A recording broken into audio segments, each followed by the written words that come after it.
साथियों नमस्कार, आप देख रहे हैं KBN 365 न्यूज़। साथियों आप देख सकते हैं करनाल की नई नाज मंडी में गुरु गोरक्षनाथ स्मृति उत्सव का आयोजन किया जा रहा है और जो मुख्यमंत्री हैं हरियाणा मनोहर लाल खट्टर मुख्य अतिथि हैं और अभी अपना संबोधन जो है वो जोगी समाज के समक्ष रखेंगे।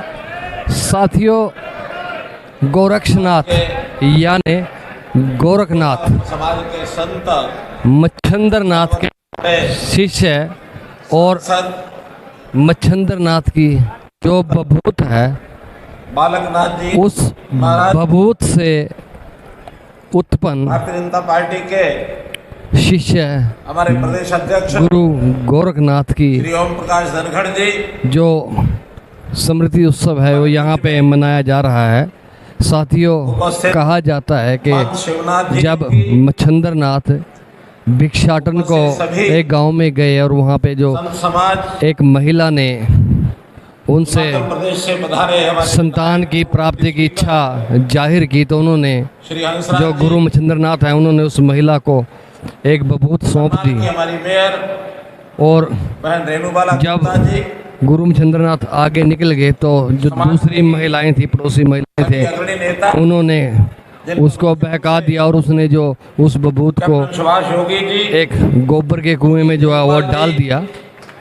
फिर समय बीतता गया और लगभग 12 साल के बाद फिर जो है योगी जय भगवान जी गुरु मच्छंद्रनाथ उसी गांव में पहुंचते हैं और जब उस महिला को मिलते हैं और कहते हैं कि आपका बच्चा तो जो अब लगभग 12 साल का हो चुका होगा, तो वो महिला उसको बताती है चंडीगढ़ का इकाई और वो कहती है कि मैंने तो उस कुएं में जो है गोबर का कुआं इसमें उस बभूत को डाल दिया था। भट्टी जी तो गुरु मच्छंद्रनाथ विधायक श्री हरेंद्र उस कुएं के पास जाते हैं और आवाज़ लगाते हैं मंत्री श्री और जैसे ही आवाज़ लगाते हैं तो लगभग एक 12 साल का जो एक बच्चा है वो उपस्थित हो जाता है।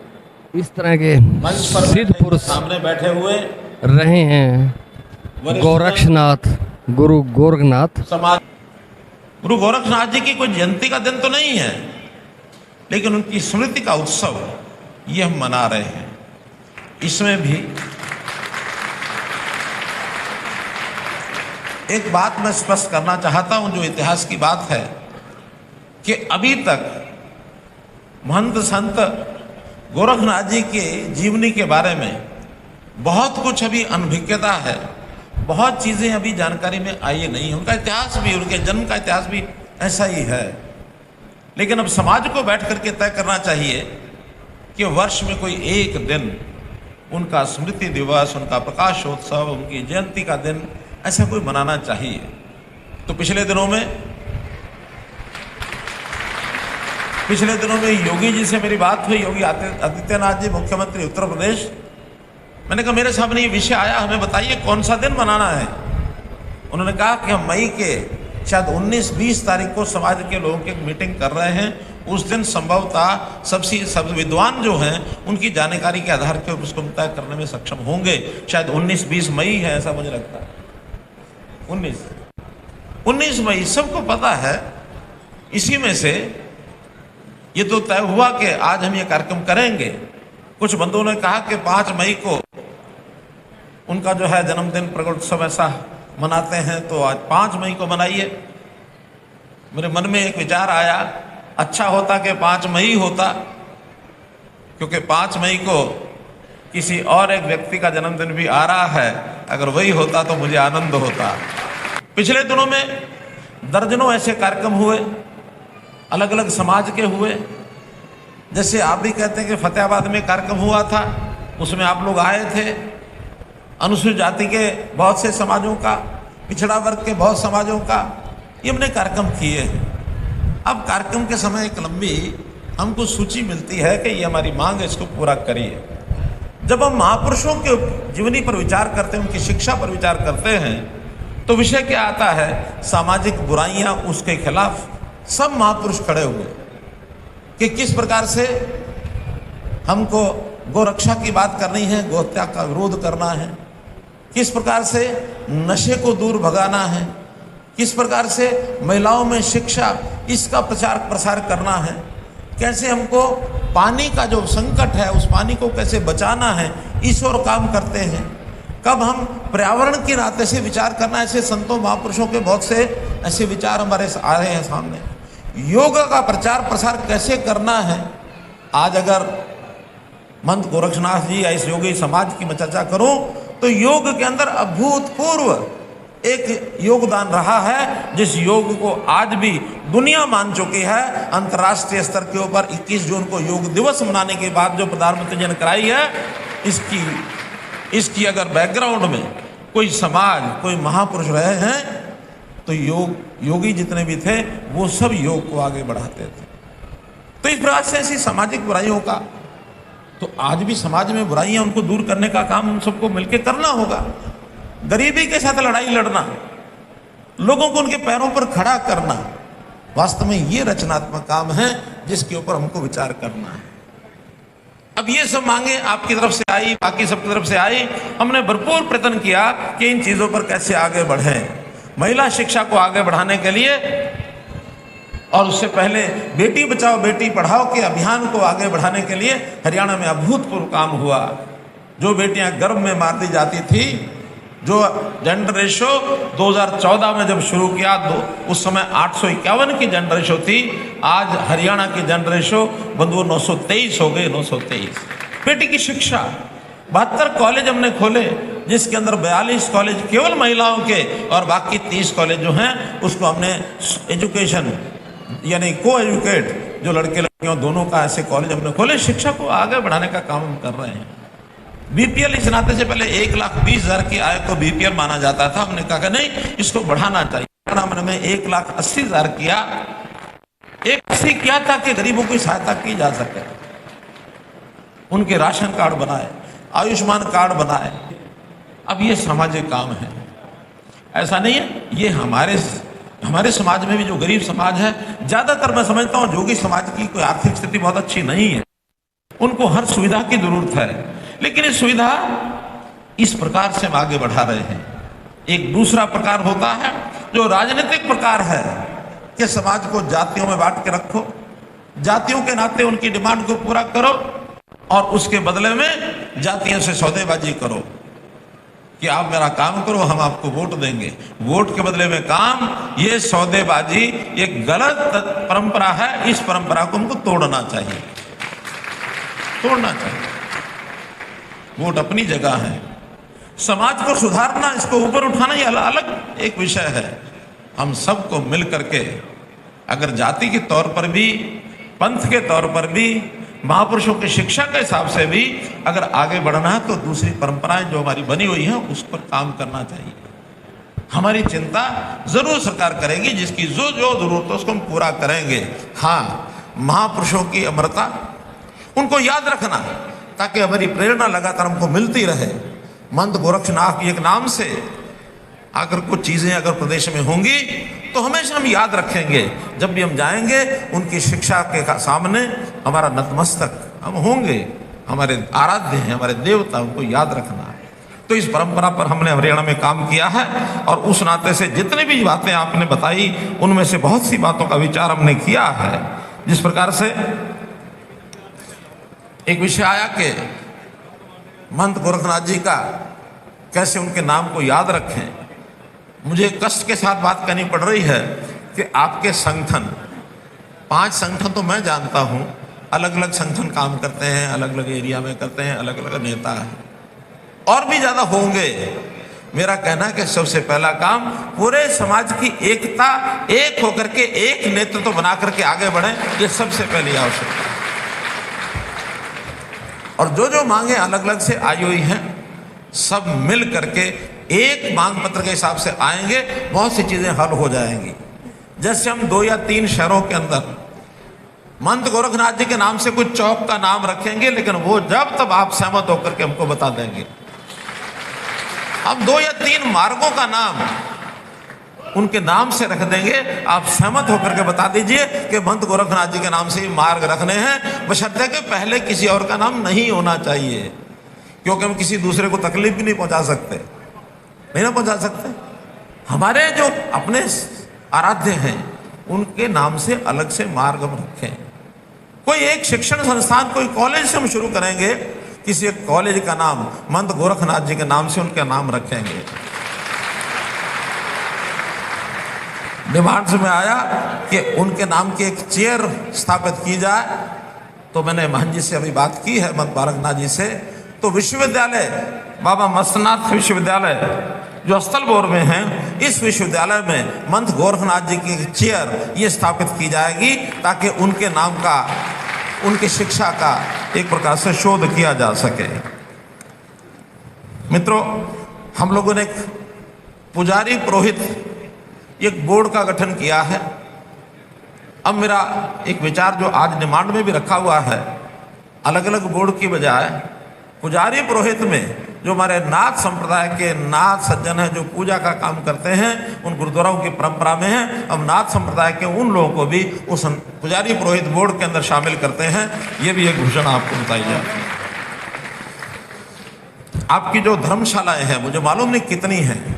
सबसे पहले अगर आप नाथ संप्रदाय की या जोगी समाज की जो भी धर्मशालाएं हैं, वो सब अगर आप हमको सूची दे देंगे, तो यथा योग्य सबको उनके साइज के या उनकी आवश्यकता के हिसाब से योगदान जो है वो भी उसमें अनुदान दिया जाएगा। इस प्रकार की घोषणा भी हम करते हैं। संतों की शिक्षा को पाठ्यक्रम में जोड़ना, ये घोषणा पहले ही कर चुके हैं, लेकिन इतना स्पष्ट करना चाहता हूं कि हर संत महापुरुष के नाम से अलग से पाठ जोड़ना तो शायद बच्चों के साथ जाती हो जाएगी, क्योंकि संत महापुरुषों की लिस्ट बहुत बड़ी बन गई है। उन सबका उल्लेख करते हुए संतों की शिक्षा, ये बच्चों को पता लगना चाहिए। इसलिए महंत गोरखनाथ जी की शिक्षा का उल्लेख हम पाठ्यक्रम में जरूर करेंगे, ऐसा आपको विश्वास दिलाते हैं। पंचायती राज संस्थाओं में जैसे एक सज्जन हमारे कैप्टन साहब बोल रहे थे कि उनको आरक्षण के कारण से कितने सरपंच बता रहे थे बने, 31 सरपंच बने, और पहली बार बने होंगे जब बीसीए को आरक्षण दिया है। इसी प्रकार का आरक्षण नगरों में जो नगर पालिकाएं, नगर परिषदें हैं, उसके अंदर भी इस चुनाव से पहले लागू कर देंगे, ताकि आपके लोग उसमें भी आकर के चुनाव लड़ सकें, आगे बढ़ सकें। हमारे जो पारंपरिक संगीत वादक हैं, सारंगी वादक हैं, फिर कुछ और अन्य जो शिव वाद्य के ऊपर जो जिस प्रकार से वाद्य बजाते हैं, ऐसे सब वादकों के लिए एक विशेष आयु के बाद जब वो अपना वाद्य बजाने के सक्षम नहीं रहते, आखिर फूंक मारनी होती है और वाद्य फूंक से ही है, तो एक सारी आयु तक वो संभव नहीं होता है। तो जो उनकी सक्षमता समाप्त होगी, ऐसे वाद्य वादकों के लिए अलग से पेंशन की एक स्कीम बन रही है, ताकि उनकी आजीविका की पेंशन उनको ये मिल सके। एक मेरा ऐसा भी विचार है कि देखिए, समाज में एक परंपरा भिक्षा मांगने की है, और जहाँ तक मेरी जानकारी है, योगी समाज में बहुत ऐसे लोग हैं जो भिक्षा मांग करके अपना काम करते हैं। कुछ पारंपरिक चला आ रहा है, हो सकता है उस समाज के अंदर मांगने वाले, भिक्षा मांगने वाले लगते हैं कि शायद हमारा यही व्यवसाय है। इस व्यवसाय को छोड़ना चाहिए। ऐसे सब लोगों को हम विशेष शिक्षा, विशेष उनका जो हुनर है उनका विकास करके, उनकी जो स्किल डेवलपमेंट है उसको करा करके उनको अलग से व्यवसाय करने के लिए हम योजना बनाएंगे, ताकि इनको कोई व्यवसाय मिल सके, अपनी आजीविका उसमें से वो कमा सकें। एक ये भी विचार आप लोगों में से ही किसी सज्जन ने जोड़ा है, इस नाते से ये सब हम करेंगे। मैं इतना ही कहूँगा कि इन महापुरुषों की जयंतियाँ हम सब मना रहे हैं, और उसमें शिक्षा के आधार पर जो चीज़ें हमारे लिए संभव होंगी, सबसे महत्वपूर्ण बात करेंगे शिक्षा। शिक्षा में हमने आरक्षण पहले से दे दिया है। अब एक आरक्षण की जात पात के नाम से जो लोग कहते हैं इस जाति को यहाँ जोड़ दो, इस जाति को यहाँ जोड़ दो, बहुत सी चीज़ें अच्छी होती हैं, दूसरी जातियों से जुड़ी हुई होती हैं। हमने कोई चीज़ कहीं भी अगर करते हैं तो कहीं ना कहीं उसका असर भी जाता है। हम उसमें योग्य विचार करने के बाद जो गरीब है, जिसको आरक्षण पहले नहीं मिला है, उसके लिए विशेष योजनाएं बनाएंगे। लेकिन अगर कोई वर्ग पहले से आरक्षण में आ गया है, उसको अतिरिक्त लाभ देना कई बार कठिन होता है, कई विषय इसमें कोर्ट में भी चले जाते हैं। तो हमने घोषणा की थी कि अगर योगी समाज या घुमंतू समाज, बहुत जातियां उसमें, उन जातियों में से कोई जाति जिसको आरक्षण नहीं मिल रहा, ऐसे परिवार में यदि सरकारी नौकरी पहले से नहीं है तो उनको सबको 5% अंक ये अलग से मिलेंगे और ये आपके समाज पर भी लागू होता है, तो उनको 5% अलग देंगे। लेकिन किसी को एक बार आरक्षण का लाभ मिला है तो उसको ये कठिन हो जाता है, 2 लाभ नौकरियों में मिल नहीं सकते हैं। एक चीज़ और मैं आपको स्पष्ट करता हूँ, मैंने स्वामी जी को बताया है, हालांकि वो पता नहीं क्यों बैठ गया कि शायद कोई बहुत बड़ा लाभ होने वाला है। एक शब्द है DNT। DNT की बात बहुत लोगों ने की है कि समाज को DNT में जोड़ दिया। अब वो जोड़ा कि नहीं जोड़ा मुझे कुछ ध्यान नहीं आ रहा, लेकिन आप लोगों ने उसको विषय जो बनाया मैं स्पष्ट करना चाहता हूँ। DNT क्या होता है? DNT से अगर D हटा दो तो बनता NT। NT कभी अंग्रेजों के टाइम पर होता था नोटिफाइड ट्राइब, जो पढ़े लिखे लोग उसको समझेंगे। नोटिफाइड ट्राइब वो होते थे जैसे थाने में 10 नंबरियों की लिस्ट लगती है ना, कि 10 नंबर ये परमानेंट अपराध करने वाला आदमी है, इससे बच के रहो। ऐसे नोटिफाइड ट्राइब वो होते थे जिनसे समाज को बचने के लिए कहा जाता था। उनका जो व्यवसाय धंधा कोई साइब का होता था जिससे लोग पसंद नहीं करते थे। ऐसे नोटिफाइड ट्राइब कुछ जातियां होती थी, उनको अलग से पहचान बन गई, नोटिफाइड है, लोग उसको घृणा की दृष्टि से देखते थे। देश आज़ाद हुआ तब ये विचार आया कि नहीं, अब हम सब समान हैं। जो नोटिफाइड ट्राइब हैं उनको डीनोटिफाई कर दो, अर्थात उनके ऊपर जो तमगा लग गया है ये गलत समाज का, उसको ठीक करना तो उसको डीनोटिफाई कर दो। तब उनको DNT कहा और ये कहा कि पिछड़ा हुआ समाज है, इसको थोड़ा आगे बढ़ाना चाहिए। तब वो बना डीनोटिफाइड DNT। हम कहते हैं हमको DNT में जोड़ दो। DNT का मतलब तो पहले नोटिफाई बनो, पहले NT बनो। नोटिफाइड का अर्थ मैं शब्दों में बता नहीं पा रहा हूं आपको कि किस टाइप का नोटिफाइड समाज होता था। बता सकते हैं मंच पर बैठे हुए कोई? हाँ, क्या होता था यहाँ के बताओ, सबको पता लगे DNT क्या होता है। हाँ, NT अंग्रेजों ने बनाया था 1857 के बाद। और 1872 में ये कानून आया था कि जो जातियां समाज को लूटती हैं, डाके डालती हैं और खासतौर से अंग्रेज जाति को तंग करती हैं, वो थाने में हाजिरी लगाया करेंगी और जब थाना छोड़ेंगे दूसरे शहर में जाएंगी तो उस थाने में हाजिरी लगाया करेंगी। उसको NT बोलते थे, नोटिफाइड ट्राइब। और ये 1952 में DNT बनाया था भारत सरकार में 1952 के बाद, परंतु इस पर कोई कार्य नहीं हुआ। वो तो राजनीतिक कारण हो सकते हैं, कुछ और भी कारण हो सकते हैं, परंतु मौजूदा सरकार ने फतेहाबाद में रैली की थी कुछ उसमें फायदा देने के लिए। वो तो सुनिए, वो जो नोटिफाइड पहले थे उन्हीं को डीनोटिफाई किया था। इसमें अगर नया जुड़ना चाहेगा समाज तो जुड़ नहीं सकता वो, क्योंकि नोटिफाइड मतलब जो पहले से जैसे बताया लुटेरे थे, कुछ डाका करते थे, उनको तंग करते थे, उनकी एक समाज का एक नाम था जो नोटिफाई हुए थे, उनको हटाने के लिए DNT कर दिया। नया समाज DNT बनाने से बल्कि कई बार गलत अर्थ निकलता है कि पहले इसको NT बनाओ फिर इसको DNT बनाओ। तो हमारा समाज क्या NT बनना चाहेगा क्या? नहीं बनना चाहेगा। हाँ, पहले जो NT में थे वो DNT हुए हैं, उनके उत्थान के लिए जो योजनाएं बनाएंगे वो सारी समाज के हित में आगे भी बनाएंगे। उनकी शिक्षा में, उनके रोजगार में, उनको मुख्य धारा में लाने में किसी को भी अब वो चीज़ नहीं रहेगी जो कभी अस्पृश्यता, पहले अनटचेबिलिटी होती थी। अब छुआछूत का जमाना नहीं है, हम सब समान हैं, बराबर हैं। तो बराबर होने के लिए DNT की सारी योजनाएं बना करके उनको मुख्य धारा में लाया जाएगा। नया DNT बनाने का कोई परंपरा नहीं है, मैं इतना बताना चाह रहा हूँ।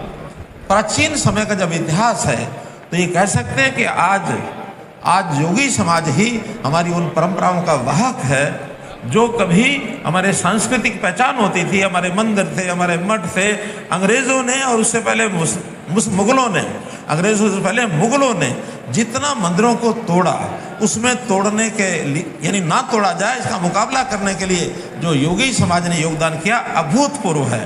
और इसके लिए एक प्रमाण मैं आपको बताता हूं कि नेपाल के अंदर मंत गोरखनाथ जी का चित्र वहां की मुद्रा पर अंकित होता था। जब माओवादियों की सरकार आई तो उन्होंने वो चित्र वहां की मुद्रा से हटा दिया। जैसे हटाया तो वहाँ विद्रोह हुआ और हमारे गोरखनाथ के जो योगी समाज के लोग हैं उन्होंने विद्रोह के बाद उस माओवादियों का भी सफाया कर दिया। ये इस प्रकार का सिस्टम हमारे यहाँ पहले कभी होता था। योगी समाज का बड़ा स्थान था।